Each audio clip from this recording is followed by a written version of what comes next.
अगर हम प्रभु से विमुख हैं तो कोई तपस्या, कोई तीर्थ स्नान, कोई पवित्र शुभ कार्य ये हमारा मंगल नहीं कर सकते। और अगर हम प्रभु श्री हरि के चरण आश्रित हैं तो किसी की भी सामर्थ्य नहीं कि हमारा नाश कर सके, हमें विपत्ति में फंसा सके। किसी मंत्र में, तंत्र में, भूत में, प्रेत में या अन्य किसी में सामर्थ्य नहीं, क्योंकि प्रभु समस्त ईश्वरों के ईश्वर हैं। ये भ्रमात्मक माया का ऐसा जाल फैला हुआ है कि हमें सत्य लगता है संसार, सत्य लगता है शरीर, और सत्य लगते हैं इसके भोगे जाने वाले भोग। इसी में राजी रख करके माया हमारे समय को नष्ट करती रहती है, और जो हमें अमूल्य समय मिला था भजन के लिए, भगवत प्राप्ति के लिए, प्रभु श्री हरि को रिझाने के लिए, प्रियाजू को रिझाने के लिए, वो व्यर्थ में इंद्रियों के रिझाने में चला जाता है। मन और इंद्रियों की विलासता में हमारा समय नष्ट कर देती है ये भगवान की त्रिगुणात्मिका माया। इसीलिए प्रभु करुणा करके कह रहे हैं कि मैं समस्त ईश्वरों का ईश्वर हूं। ये करुणा है उनकी, उनको अहंकार नहीं है कि वो ये वर्णन कर रहे हैं कि तुम मेरी भक्ति करो, मैं भगवान हूं, ईश्वरों का ईश्वर। ईश्वरों का ईश्वर होते हुए भी यहीं जहां उपदेश कर रहे हैं अर्जुन के सारथी बने बैठे हैं। देख लो कैसा हमारे प्रभु का स्वभाव है कि अपने दास की दासता करने में भी हमारे प्रभु को संकोच नहीं होता। और हैं कौन? ईश्वरों के भी ईश्वर भगवान शंकर, महादेव, शनकादि, नारदादि, ये बड़े बड़े जिनके चरण रखने की चौकी की वंदना करते रहते हैं। ऐसे महामहिम प्रभु हैं, पर जो इनकी भक्ति करता है चरणों का आश्रय लेकर, ये इतने कृपालु हैं कि उसके सेवक बन जाते हैं। विराट स्वरूप से भगवान सबको अपने गोद में लिए हुए हैं, और सूक्ष्म रूप से भगवान सबके हृदय में विराजमान, चाहे वो चींटी ही क्यों न हो। इतने बड़े हैं कि सब उनके गोद में बैठे हुए हैं, और इतने सूक्ष्म है कि जो तुम्हें दिखाई भी नहीं दे रहा उसके अंदर भी वो विराजमान है। अणो अणियान महतो महियान। प्रभु कह रहे हैं, हे प्रथानंदन अर्जुन, संपूर्ण प्राणी जिसके अंतर्गत है, जिससे यह संपूर्ण संसार व्याप्त है, वह परम पुरुष परमात्मा केवल अनन्य भक्ति के द्वारा प्राप्त किया जा सकता है। अनन्य भक्ति, भक्त्या लभस्त्वनन्यया। ये जब तक अन्य आश्रय है, अन्य बल है, अन्य सत्ता है तुम्हारे हृदय में, तब तक अनन्य भक्ति नहीं जागृत होती।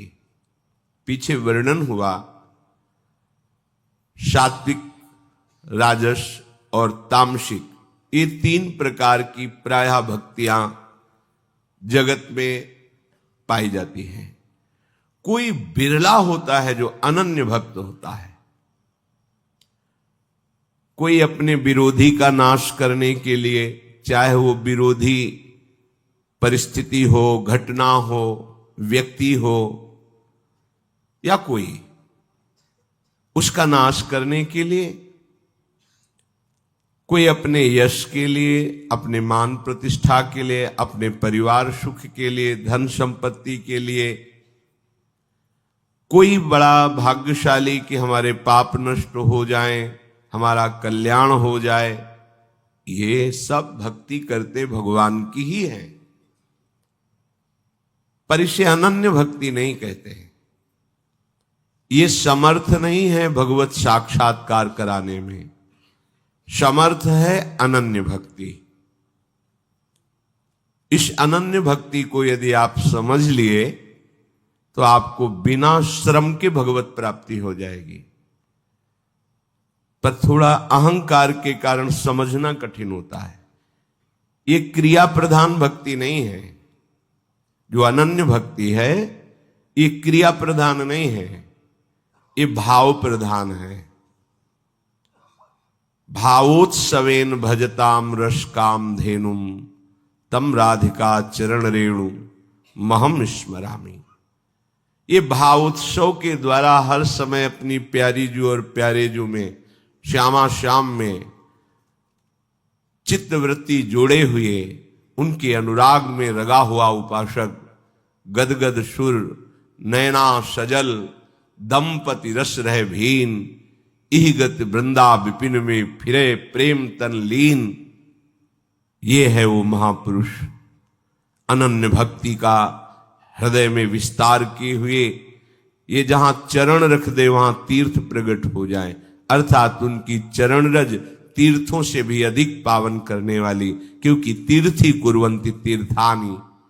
इनके चरणों की रज का ऐसा महत्व है कि अगर तीर्थों में चले जाएं तो तीर्थ निष्पाप हो जाए। लोगों के लोक पावन करने की सामर्थ्य होती है भगवान के अनन्य भक्त में। अनन्य भक्ति का प्रादुर्भाव अनन्य भक्तों के संग से ही होता है। रेमन रसकन संग बिन रंच न उपजय प्रेम। भक्ति की क्रियाएं हो सकती हैं, पर अहम युक्त क्रियाएं होने के कारण दैन्य भाव नहीं आएगा, क्योंकि दैन्य भाव अधीनता से आता है। इष्ट गुरु की अधीनता ही दैन्यता लाती है, और साधन की प्रणाली और उसको मैं कर रहा हूं इसमें अहमता रहती है। पवित्र है वो, पुण्यात्मा है वो, साधक है वो, पर भगवत प्रेम का अधिकारी नहीं है। भगवत प्रेम का अधिकारी दैन्य होता है। उसको हृदय में अनुभव होता है कि मैं तो एक तिनका हूं, मुझे प्रभु की कृपा जहां उड़ा के ले जाए, जहां रख दे, जैसे चलावे। पूर्ण आश्रित, पूर्ण आत्मसमर्पण, कर्ता भाव रहित, भोक्ता भाव रहित, मन का निरंतर अपने आराध्य देव में ही सावई मनः कृष्ण पदार विंदयो रमण करना, आराध्य देव में ही संतुष्ट रहना।